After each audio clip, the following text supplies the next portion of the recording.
Olá, meus caros colegas, professores, bom dia. Espero que esteja tudo bem convosco.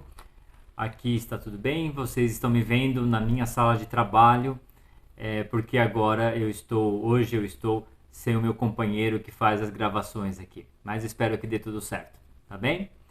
Seguindo alguns conselhos, vou falar um pouquinho mais devagar. Espero que ajude na compreensão, tá bom? Juan, me ajude com os slides. Antes de entrarmos no nosso assunto, nós vamos verificar uma história simples, mas que nos mostra um conceito que já conversamos sobre ele. É o conceito de entendimento. Ou seja, quando nós colocamos um enunciado na nossa avaliação, precisamos pensar muito bem como esse enunciado está sendo entendido por aqueles que estão lendo. Então perceba bem essa história que está aí na sua tela. No primeiro slide da história, uma moça diz assim: comprei um cachorro. O que será que vai na mente de quem ouve? No segundo slide nós vemos a pergunta dele: é mesmo? Comprou? Ele é grande? E ele está pensando em um cachorro grande. Por que será que ele está pensando em um cachorro grande? Pode ser que ele tenha um cachorro grande. E aí a mulher responde: não, não é tão grande assim.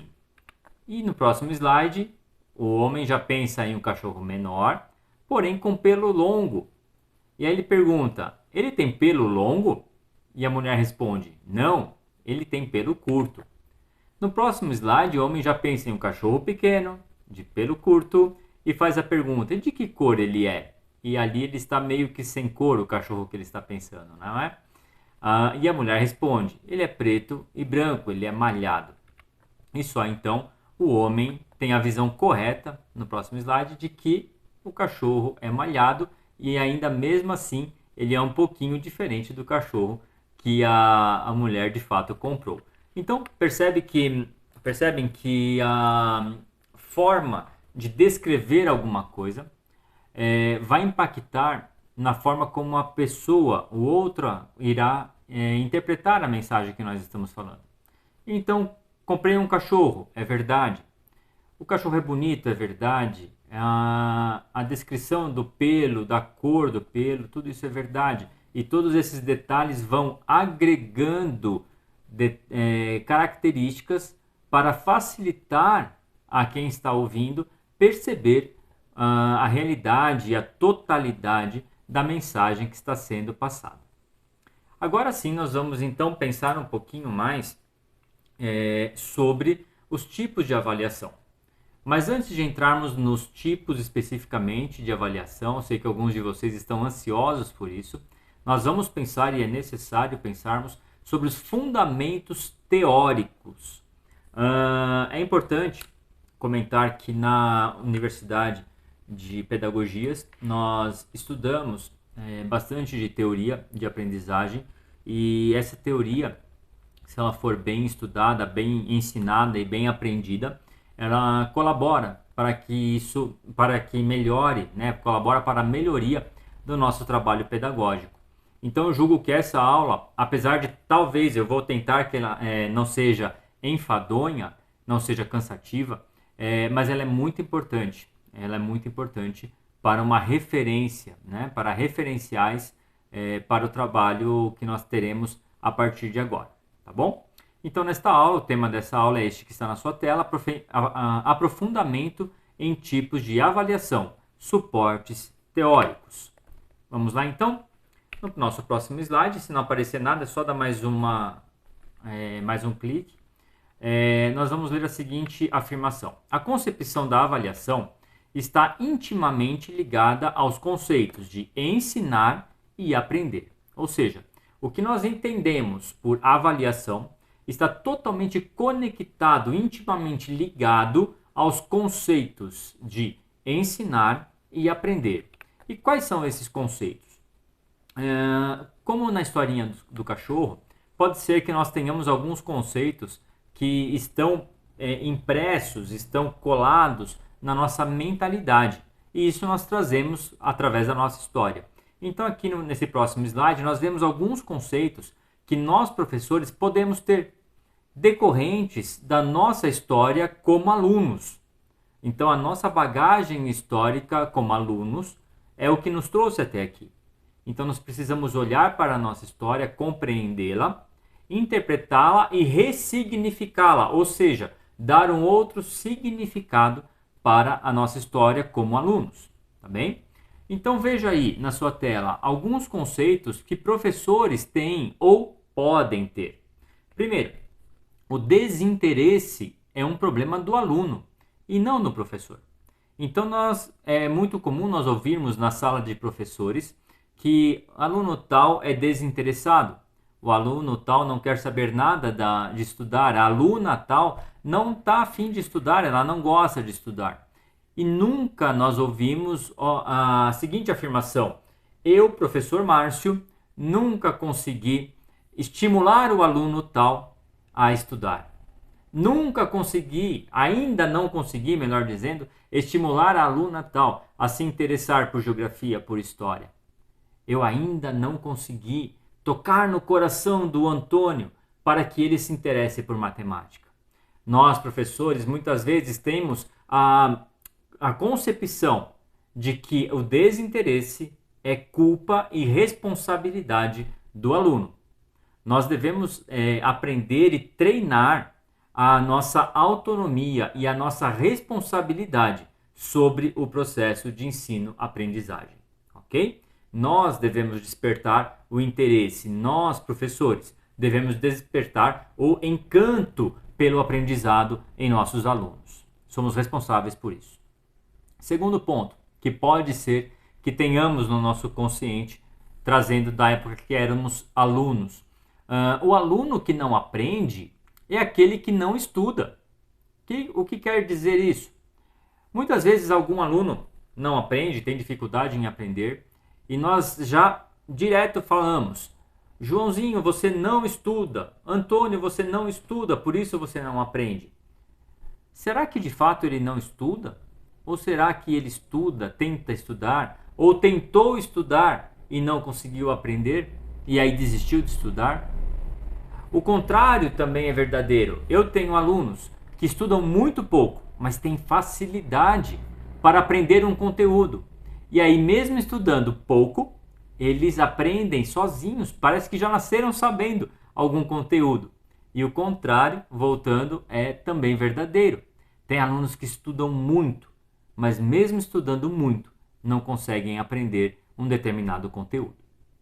Pois bem, então não é todo aluno que estuda, que aprende, e também um aluno que não aprende. Pode ser que ele tente estudar, mas não consiga, porque ele tem algum tipo de dificuldade de aprendizagem. O terceiro item, como um conceito que alguns professores podem ter, é a avaliação é do aluno. Né? Então, quem está sendo avaliado? O aluno. Ainda bem que nós já aprendemos que não é apenas o aluno que está sendo avaliado, não é? Então, alguns professores que ainda não estudaram aqui conosco nessa semana acreditam que a avaliação é do aluno e não do curso, não das aulas, não do processo, não da escola, não do professor. Na realidade, todas essas dimensões estão sendo avaliadas em uma prova, em uma avaliação. Ok? Próximo. Provas são reprodução ou reproduções dos conhecimentos transmitidos. Ou seja, no momento da prova, basta que o aluno repita aquilo que nós falamos, aquilo que nós, professores, falamos durante a aula e vai estar certo. Não. Em uma prova, o aluno precisa mostrar o que ele sabe. Em uma avaliação, o aluno deve demonstrar, melhor dizendo, o que ele aprendeu e como ele aprendeu. E se isso faz sentido para ele ou não. Ok? Por fim, nessa lista, nós colocamos sempre o erro como responsabilidade do aluno. Já falamos sobre isso. E aí o aluno tira nota baixa, a culpa é do aluno, nunca do professor. Próximo slide. Nós temos uma frase que é muito falada e é do conhecimento oriental, que nos diz assim: se eu apenas ouço, eu esqueço. Se apenas vejo, eu lembro. Mas se eu ouço, vejo e faço, então eu entendo. Anote essa frase, ela é muito importante para nós. Se eu apenas ouço, então se eu estou apenas a ouvir, o professor Márcio falando, o professor Márcio explicando, ou a professora Roberta, ou os outros professores que passaram por aqui, eu vou esquecer. Então, meu caro colega, meu caro professor, professora, se você não ver, se você não praticar o que nós estamos a falar nessa semana, é muito provável que no próximo período de aulas você já tenha esquecido muito do que você ouviu aqui. Mas se você ouvir, se você ver, e é por isso que nós queremos trazer alguns tipos e modelos de avaliação para que você veja, e se você fizer o que é melhor de tudo, isso vai ficar gravado no seu subconsciente. Eu vi que vocês fizeram aulas de teatro, de contação de história, e eu vi vocês se movimentando e fazendo algumas atividades. Eu tenho certeza que o conteúdo aprendido naquele momento ficou gravado de uma forma privilegiada no coração e na mente de vocês. A mesma coisa, a mesma forma, a mesma técnica funciona para os vossos alunos. Se os vossos alunos apenas te escutam falar, eles irão esquecer. Se os vossos alunos te ouvem falar, mas veem e entendem aquele processo, e mais tarde eles fazem por eles mesmos, eles terão uma gravação privilegiada dessa informação. E o que significa fazer no processo de ensino-aprendizagem? Muitas vezes é ensinar. Por isso é muito importante, eu valorizo demais os processos de seminários, né? Ou seja, quando os alunos irão explicar um determinado conteúdo para os colegas da turma, ok? Então, essa última parte eu acrescentei, é necessário mudar algo, levando os alunos a fazerem coisas, ao invés de simplesmente escutar. É importante que nós proporcionemos aos nossos alunos fazer, praticar coisas, tá bem? Próximo slide. O que é então ensinar e aprender dentro dessa concepção e dessa dimensão? Então vamos ler de novo. A concepção da avaliação está intimamente ligada aos conceitos de ensinar e aprender. O que é ensinar então?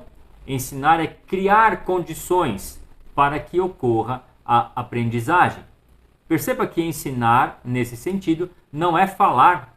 Ensinar é criar condições. Então, na vida espiritual nós falamos isso, na culinária nós falamos isso. Como se aprende a cozinhar? Cozinhando. Como se aprende a amar? Amando. Como se aprende a servir? Servindo. É necessário fazer para que nós aprendamos a fazer. E muitas vezes não é necessário falar. Muitas vezes é necessário apenas criar um ambiente, criar as condições necessárias para que aconteça a aprendizagem.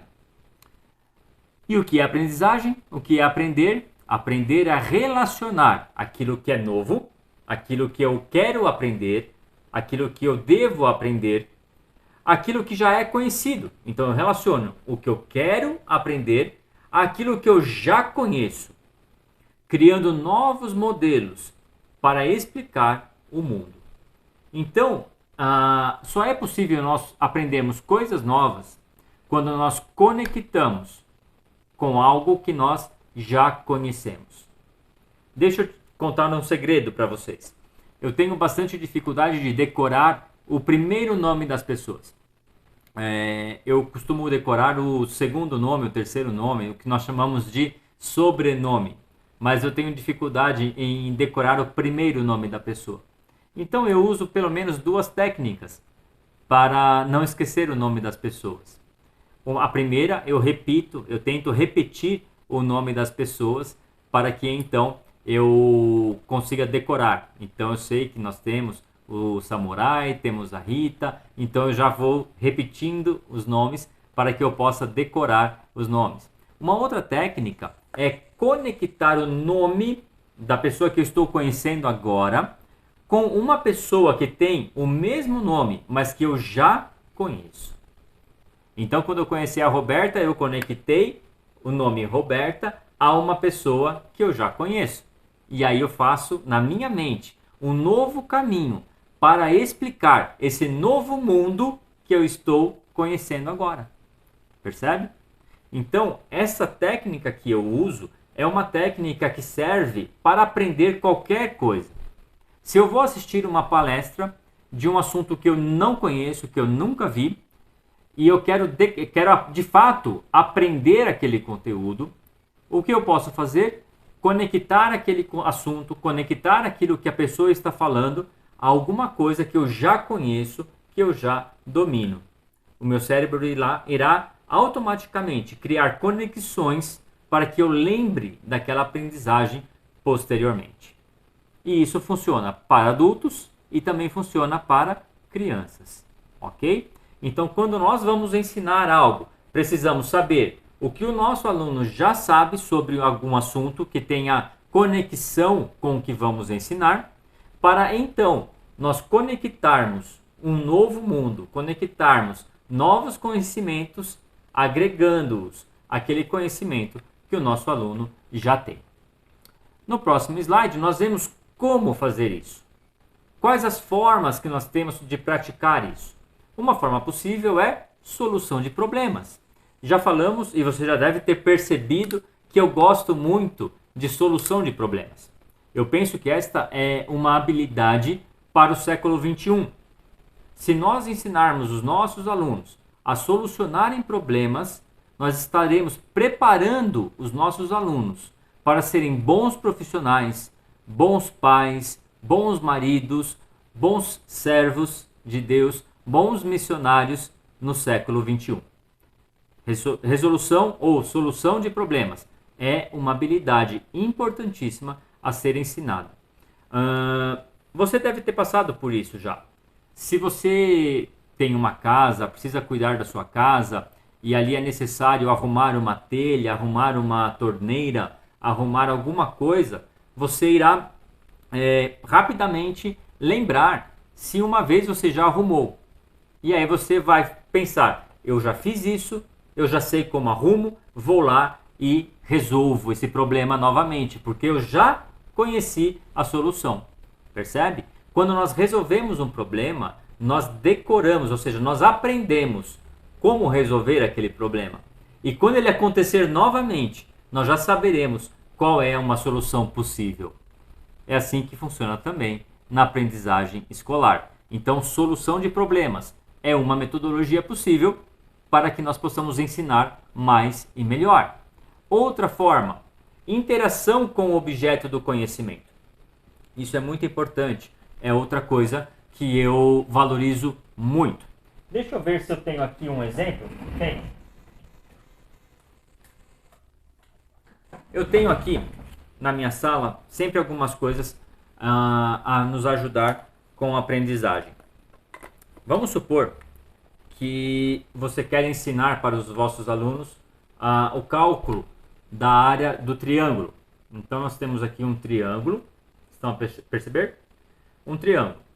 A fórmula para calcularmos a área do triângulo é a base, ou seja, esse pedaço aqui, vezes a altura total do triângulo dividido por 2. Então, essa é a fórmula. O que eu fiz? Eu criei um triângulo em que eu já dividi o triângulo por 2. Já dividi a altura do triângulo por 2. Então, eu já desmontei a fórmula. A fórmula é base do triângulo vezes a altura dividido por 2. Então, eu já dividi por 2. Essa altura aqui é exatamente igual, perceba, à altura de baixo. Então, apesar de não parecer visualmente, já está dividido exatamente na altura. E aí, para que eu faço isso? Eu posso remontar esse triângulo, tornando ele um retângulo. Então, eu desmontei o triângulo e montei um retângulo. Olha que bonitinho. Tá vendo? Estão a perceber? Isso significa que para calcular, então, a área daquele triângulo original, eu posso desmontá-lo e eu vou calcular a área agora de um retângulo, que a fórmula é muito mais fácil. Basta eu multiplicar base pela altura. E aí eu entendi como se chegou ao cálculo da área do triângulo e do retângulo. Estão a perceber? Eu disse que nós devemos interagir com o objeto do conhecimento. Eu estou interagindo manualmente com o objeto do conhecimento. Eu estou falando de triângulo, estou pegando o triângulo na mão. Estou falando de retângulo, estou pegando o retângulo na mão. Novamente eu repito, números, letras não são concretos, são abstratos. Concreto é algo que eu pego na mão. Número é abstrato, é representação. Tá bem? Então, sempre que possível, promovam, criem objetos para que os alunos possam interagir manualmente com os objetos, possam cheirar os objetos, possam criar memórias afetivas com os objetos. Isso vai ajudar demais os nossos alunos a aprenderem mais e melhor. O próximo ponto é a produção e teste de hipóteses.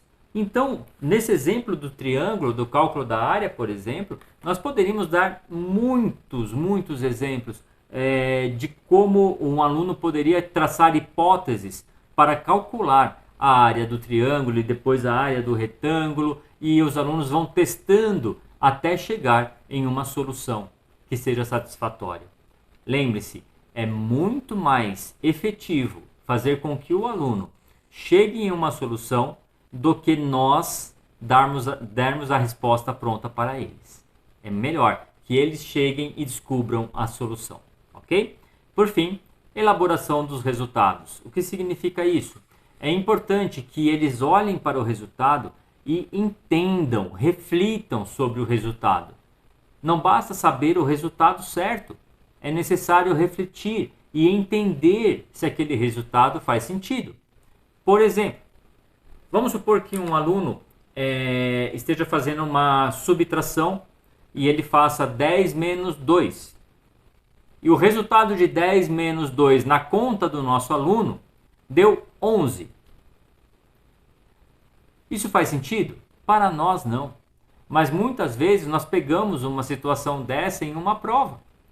Lógico que aqui é um exemplo muito simples, mas muitas vezes em um exemplo um pouco mais complexo, isso acaba acontecendo. E aí o resultado não faz o menor sentido com o enunciado.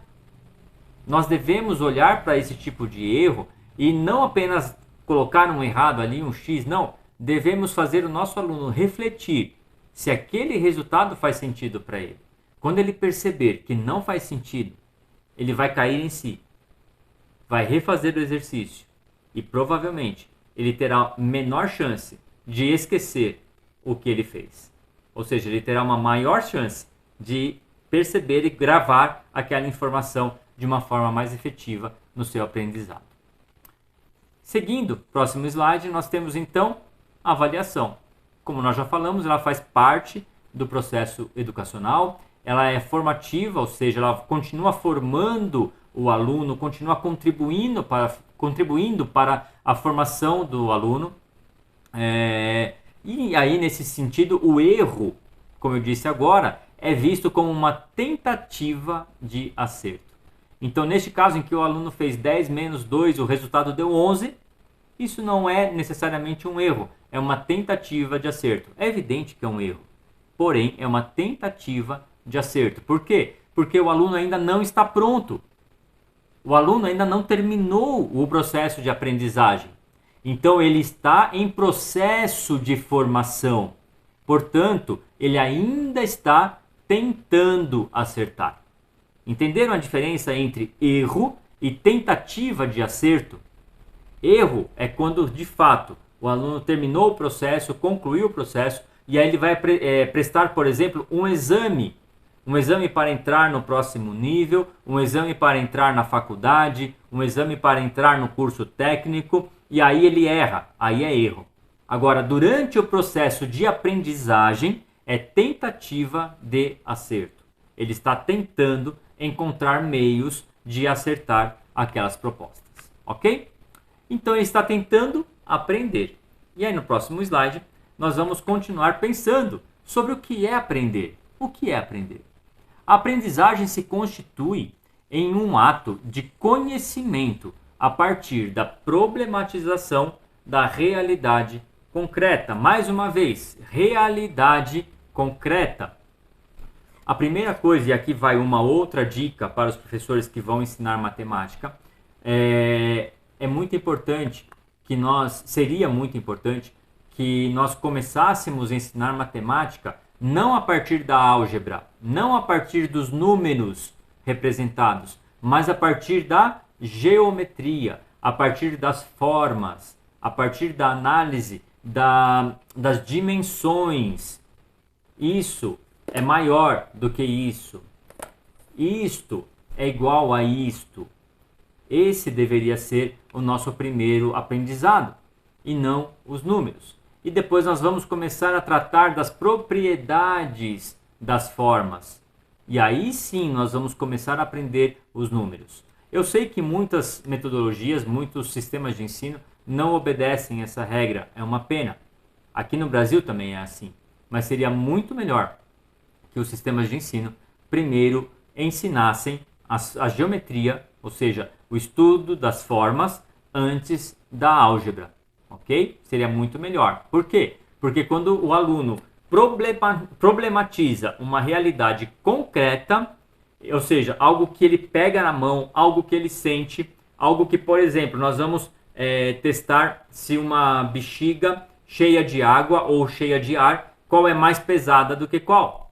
Ao invés de pensar sobre isso, vamos testar, vamos problematizar isso. Vamos lá, vamos encher de água, encher de ar. É lógico que aqui tem água mais pesada do que aqui tem ar. Portanto, então a massa, e aí a gente consegue começar a explorar isso. Então, explorar a realidade concreta sempre é excelente para contribuir com o processo de aprendizagem. Aprender é trocar conhecimentos. Aprender é trocar conhecimentos, ressignificando, ou seja, dando novos significados e dando sentido às informações. Então, de novo, os nossos alunos muitas vezes têm dificuldade de entender o que nós estamos falando, de entender o que está escrito na prova, está escrito na proposta do trabalho.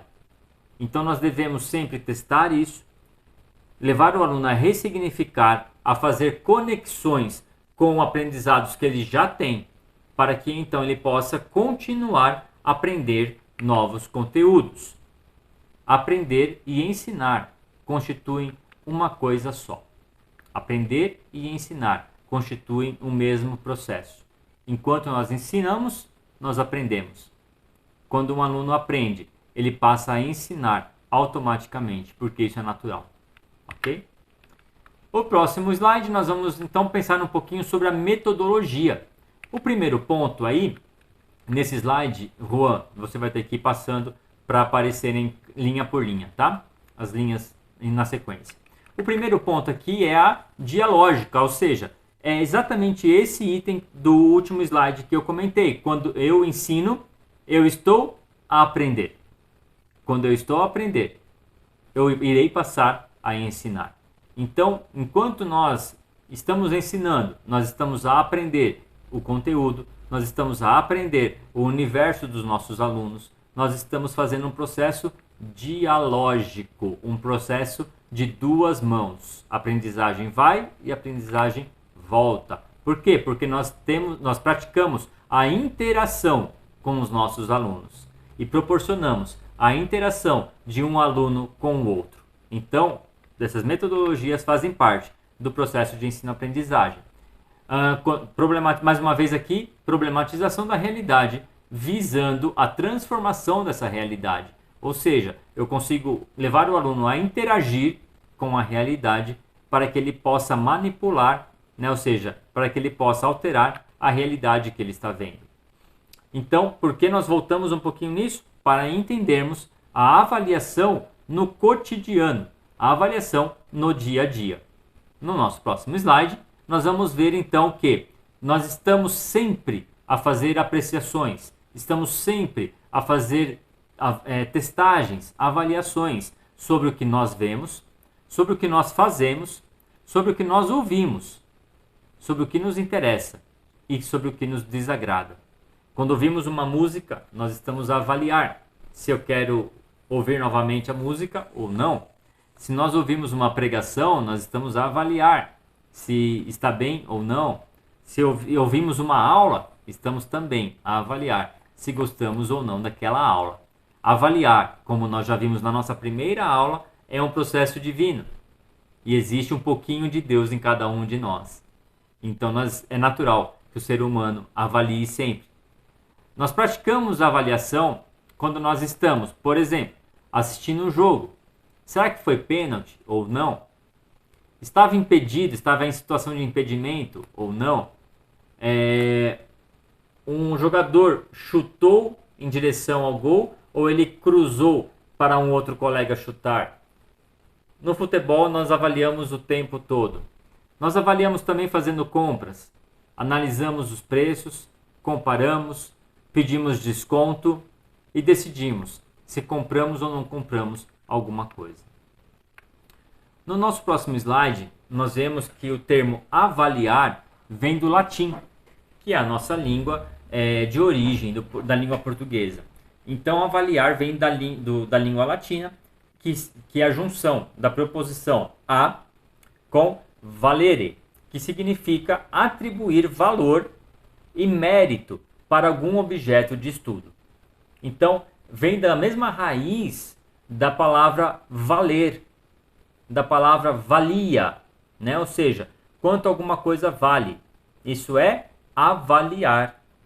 Perceba que se nós temos um anel, uma aliança, e queremos saber qual o valor dela, o que nós fazemos? Nós levamos a uma loja para que alguém que conheça de metais possa avaliar o valor da nossa joia, não é? Então, avaliar tem esse significado e essa raiz. No próximo slide, então, nós vemos que a avaliação é um processo presente em todos os aspectos da vida escolar, como nós já estudamos, e aí nós estamos tratar agora da parte teórica, como eu disse no começo da nossa aula, tá bem? Teoria é importante. Nós vemos aqui essa citação que diz o seguinte: professores avaliam alunos, alunos avaliam professores, o diretor avalia seus professores e estes, os professores, ao seu diretor.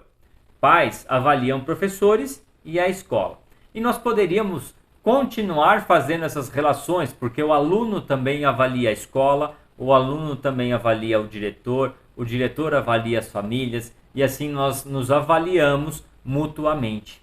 A avaliação, então, é um processo natural do ser humano, e por isso, como a escola é feita de pessoas, nós estamos sempre a avaliar. Então, isso deve ficar muito claro na nossa mente. E aí você vai entender, ao final dessa semana, que a avaliação não é uma data no nosso calendário, mas é uma prática diária que nós temos, ok? Pois bem, no próximo aqui nós vamos ver que algumas variáveis que podem ter relação com o desempenho dos nossos alunos. Ou seja, tem alguns itens importantes que podem mudar o resultado das avaliações que nós aplicamos. Quais são essas variáveis? Primeira, condições socioeconômicas e culturais. Por que essa variável pode impactar no resultado de uma avaliação? Pode ser, por exemplo, que nós demos algum exemplo na prova ou alguma pergunta que nós façamos na avaliação oral que não faça parte do repertório do nosso aluno. Vou dar um exemplo. Vamos supor que estamos a trabalhar com crianças que nunca comeram chocolate. E aí nós vamos falar de chocolate na nossa prova. Então vamos falar que uma barra de chocolate possuía 8 pedacinhos de chocolate. E aí nós vamos dividir essa barra ao meio, sendo que metade vai ficar para o João e metade vai ficar para a Maria. Com quantos pedacinhos de chocolate cada um irá ficar? Pois bem, é muito simples. Nós, adultos, nem precisamos ficar pensando no chocolate. Mas uma criança, quando ler chocolate, e se ela não souber o que é chocolate, ela não consegue fazer a conta. Então, quando uma condição socioeconômica ou cultural não faz parte do repertório daquele aluno, e nós usamos isso em uma pergunta, em um questionamento, isso pode influenciar e vai influenciar no desempenho desse aluno. Então, por exemplo, vou dar um outro exemplo. Em 2008, se eu não me engano, eu fui pela primeira vez para o continente africano. E indo para o continente africano, eu fui para Angola, e ali eu levei alguns jogos, né, manuais, para Angola. E um deles eu achei que todo mundo sabia e conhecia aquele jogo, mas para minha surpresa, os angolanos não conheciam aquele jogo. E aí, como nós falamos aqui no Brasil, não sei se vocês falam aí, fiquei a ver navios, porque eu levei uma atividade de matemática pronta, baseada em um jogo que os angolanos não conheciam. É lógico que eu tive que voltar, parar a aula, ensinar o jogo para depois utilizar o jogo como exemplo. Mas eu perdi tempo. Ou seja, se fosse uma prova fechada, eu teria prejudicado os meus alunos. Percebe? Então é importante, mais uma vez, descer ao pátio. É importante, mais uma vez, brincar com os alunos, entender a linguagem deles para que nós saibamos como eles falam e qual o repertório cultural que eles têm. Ok?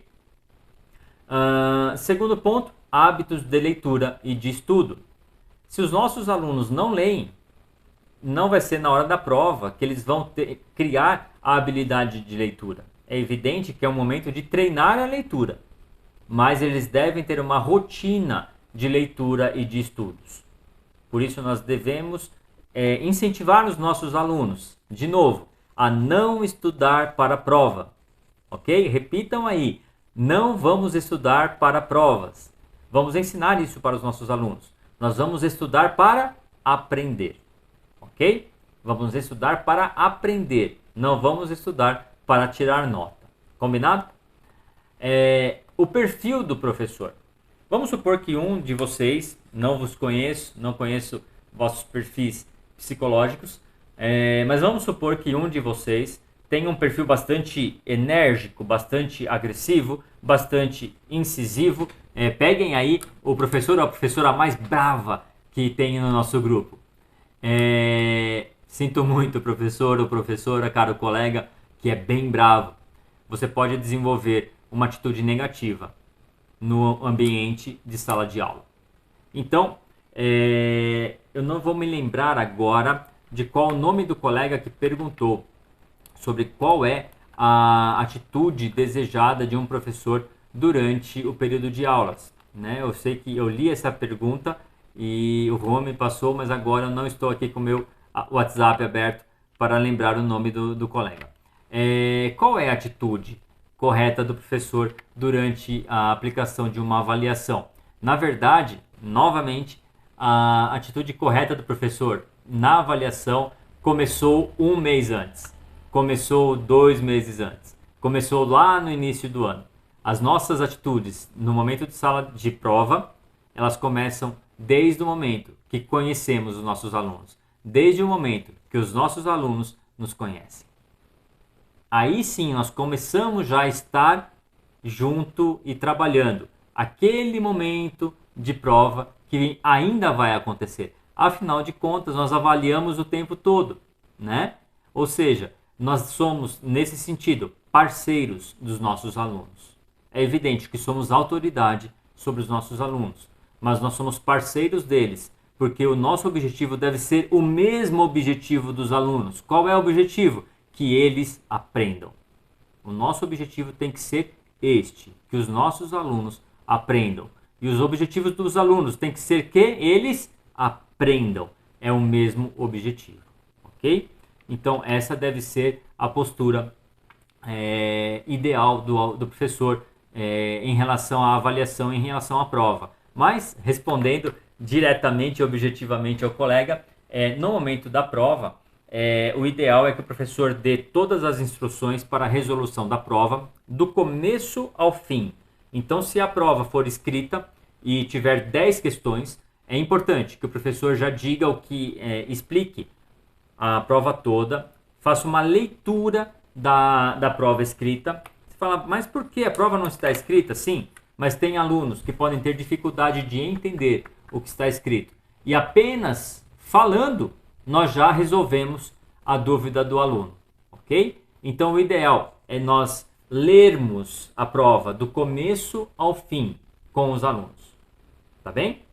É lógico que nós não vamos responder e dar resposta sobre as respostas, mas se algum aluno tiver alguma dúvida de significado de palavras, de entendimento de expressões, é nesse momento que nós vamos ajudar os alunos a entender a pergunta, ok?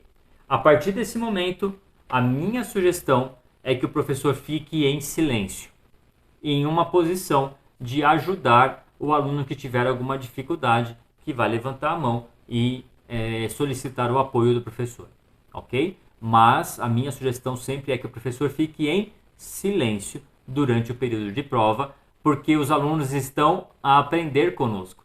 Se nós ficarmos falando, durante o momento da prova, nós estaremos atrapalhando os alunos, estaremos também validando que eles podem falar, porque se nós estamos falando, né, então eles poderiam falar em tese. Então ficar em silêncio é uma atitude boa durante o período de provas, ok? Mas vale sempre a orientação que vocês recebem da vossa coordenação. No próximo item, um ponto, uma variável que também pode influenciar ou ter uma relação com o desempenho dos nossos alunos é a proposta pedagógica. O que eu quero dizer com isso? Perdão. Se a proposta pedagógica estiver desconectada do modelo avaliativo, então essa relação ou essa falta de relação irá atrapalhar o aluno no momento da prova, ok? Condições da escola. Vamos supor que a sala de aula da nossa turma fique muito perto do pátio onde se dá o intervalo das outras turmas.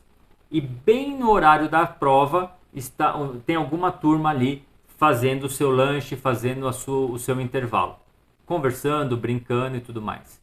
Isso vai atrapalhar os alunos que estão fazendo prova. Vamos supor que as luzes da sala de aula estão queimadas. Isto vai atrapalhar os nossos alunos em sala de aula. Vamos supor que a carteira é desconfortável. Isso vai atrapalhar os alunos na sala de aula. Ok? Então as condições, na resolução da prova, melhor dizendo, as condições físicas da aula, as condições físicas da escola são variáveis importantes para o desempenho do aluno também em relação às provas. De igual forma, é importante o clima organizacional. O que significa isso?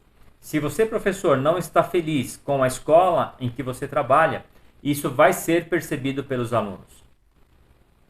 Nós somos seres humanos e nós transparecemos os nossos estados emocionais. Então, se não estamos felizes em algum lugar, isso é nítido, pode ser lido nos nossos olhos. E os nossos alunos podem ser pequenos o quanto for, mas eles percebem a forma como nós estamos por dentro.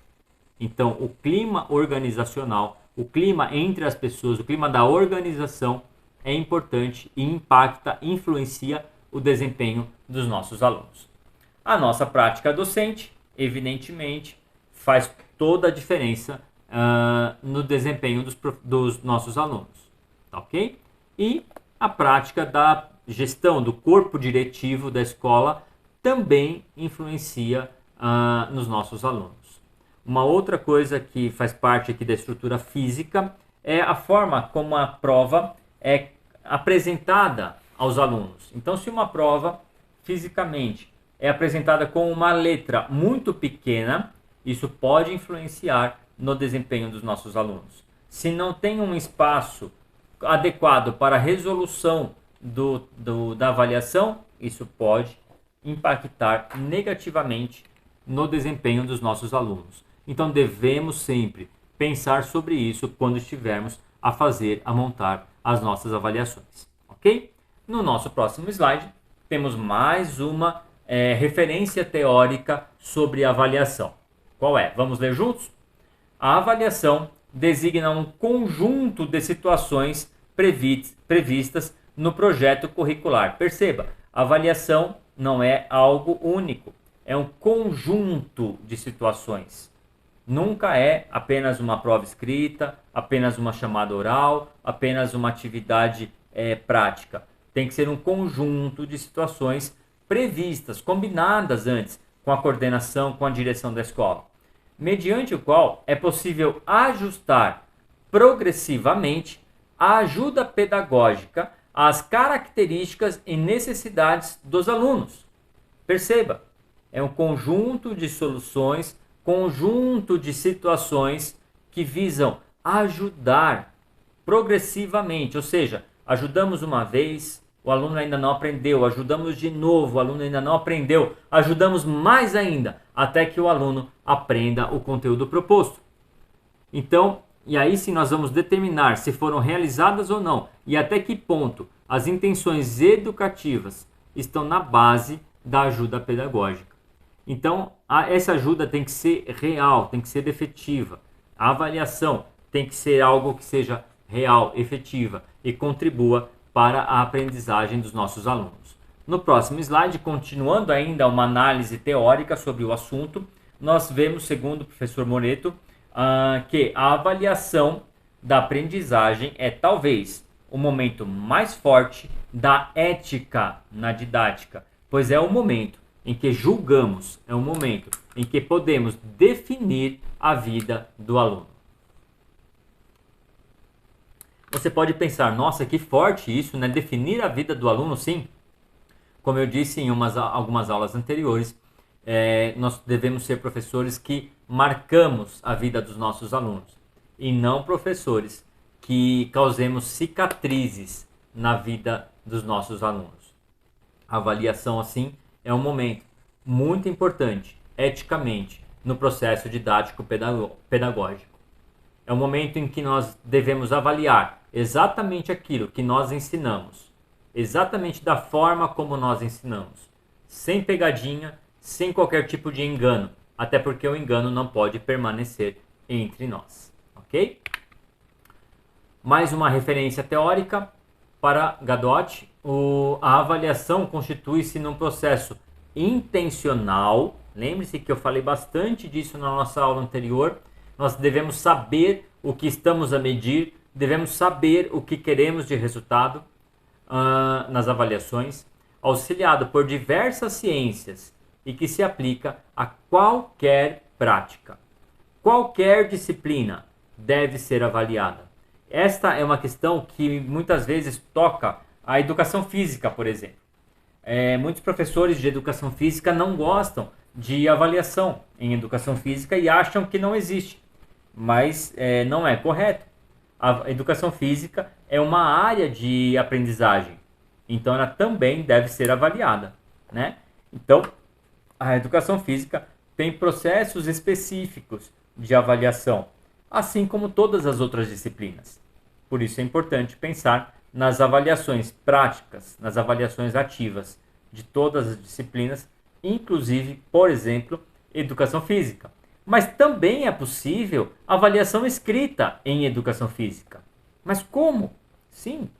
É importante que o aluno tenha conhecimento da fisiologia, ou seja, da parte corporal. Quais são os membros do corpo? Membros superiores, membros inferiores? Qual o nome dos principais músculos? Qual o nome dos esportes? Como são jogados? Quais as regras dos esportes? Quantos jogadores compõem o time de vôlei, de basquete, de futebol? Todos esses conteúdos fazem parte da disciplina de educação física, ok? Mais uma referência teórica no próximo slide. A avaliação não é um fim, mas um meio que permite verificar até que ponto os objetivos estão sendo alcançados. Me perdoem pelo gerúndio, estão sendo, né? Nós estamos então avaliando se os objetivos estão a ser alcançados. Por quê? Porque ainda não terminou o processo, ainda estamos dentro do processo. Então a avaliação serve para verificarmos se os objetivos estão a ser alcançados, se estamos no caminho de alcançar os objetivos finais de aprendizagem, ok? Mais uma referência muito importante. O professor Lucchesi, que é o professor autor dessa referência, é o professor talvez um dos professores mais importantes quando o assunto é avaliação aqui no Brasil. Ele diz assim: o ato de avaliar, por estar a serviço da obtenção do melhor resultado possível, antes de mais nada, implica na disposição de acolher a realidade. Avaliar um educando implica, antes de mais nada, acolhê-lo no seu ser e no seu modo de ser, como ele está, para então, a partir daí, decidir o que fazer. A avaliação deve olhar para o aluno como um indivíduo em si mesmo, entender como ele está em relação ao conteúdo. Nós falamos disso ontem. Falamos sobre o preparo para a avaliação e que o aluno não deve estudar para a prova, porque a avaliação deve avaliar como o aluno está naquele momento, ok? Então nós temos que ter uma disposição de acolher a realidade. Qual a realidade? A realidade do indivíduo, do aluno, a realidade do professor, nós, a realidade do meio, do objeto de aprendizagem, a realidade do nível de aprendizagem que o nosso aluno está naquele momento, ok? No nosso próximo slide vamos falar um pouquinho, bem pouquinho, da história da avaliação com este senhor Comênios, que é alguém importantíssimo na história do ensino-aprendizagem, e ele desenvolveu um conceito de que a avaliação é um lugar de aprendizagem. Então, trazemos ainda muita coisa de Comênios na nossa educação, ou deveríamos trazer mais, na minha opinião. A avaliação é um lugar de aprendizagem e não uma verificação de aprendizagem. Então aqui é outra forma de dizer que na avaliação é um momento de ensino também.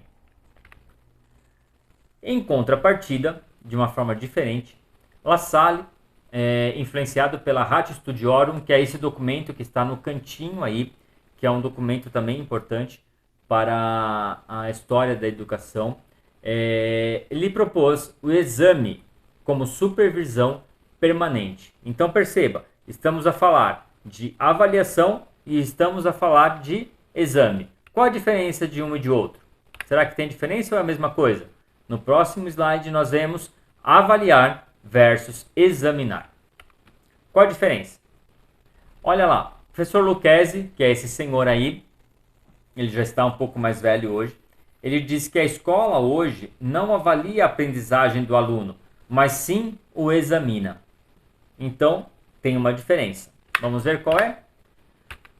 Próximo slide, avaliar versus examinar.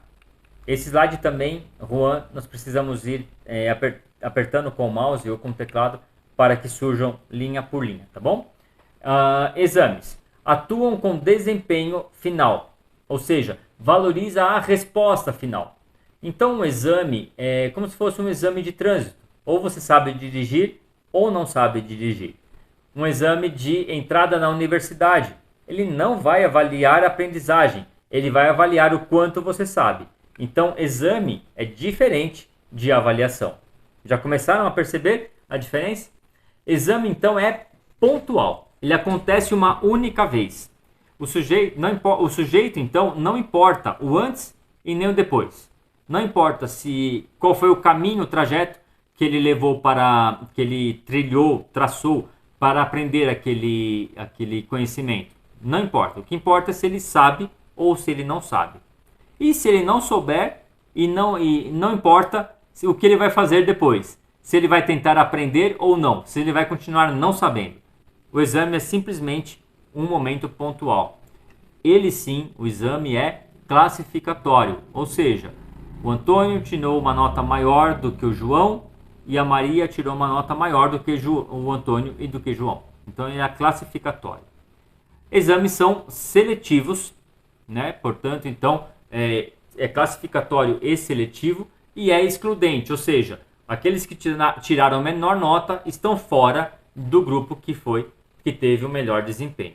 A avaliação não é assim. A avaliação, no nosso próximo slide, também tem que ir apertando para aparecer a imagem aí para vocês. A avaliação é uma atividade essencialmente humana e social, como nós já vimos, que ocorre durante o processo. Então, essa pergunta vai cair na prova. Qual a diferença entre exame e avaliação? Penso que vocês estão a perceber perfeitamente qual é a diferença entre exame e avaliação. A avaliação, então, ocorre durante o processo, nas relações dinâmicas da sala de aula e demais espaços sociais, na nossa vida normal, fora da escola, ok? Que orientam as frequentes tomadas de decisão relacionadas ao desenvolvimento dos conteúdos e a melhor forma de compreensão e produção do conteúdo, do conhecimento pelo aluno. Ou seja, mais uma vez estamos a falar de uma outra forma, que a avaliação contribui para o desenvolvimento, a avaliação faz parte do processo de aprendizagem. No próximo slide, nós temos um quadro comparativo entre exames e avaliação. Então, vamos teclando aí, Juan, ou Juliana, para não sei quem está operando, estou falando o Juan aqui, mas nem sei se é o Juan que está operando, hein? Vamos lá então. De um lado, do lado esquerdo, nós temos as características do exame, então, para facilitar que vocês anotem as diferenças. Exames atuam com desempenho final, valorizam a resposta. A avaliação é um processo, ela é processual, não é um momento único, ela faz parte do processo. Exames são pontuais, não importa o sujeito, antes ou depois, não importa. A avaliação não é pontual, a avaliação é processual. Exames são classificatórios, a avaliação é diagnóstica. Como o aluno está, qual caminho ele trilhou, o que ele deve fazer para melhorar, para continuar a aprender. Por fim, exames são classificatórios, seletivos e excludentes. A avaliação não, ela é inclusiva. Por quê? Ela traz o aluno para o centro da aprendizagem. Ok? Muito bem, nós vamos dar um intervalo agora. Na nossa próxima aula, nós iremos falar sobre as funções e finalidades da avaliação e depois já iremos entrar também nos tipos de avaliação. Tá bem? Combinados? Então, até a nossa próxima aula.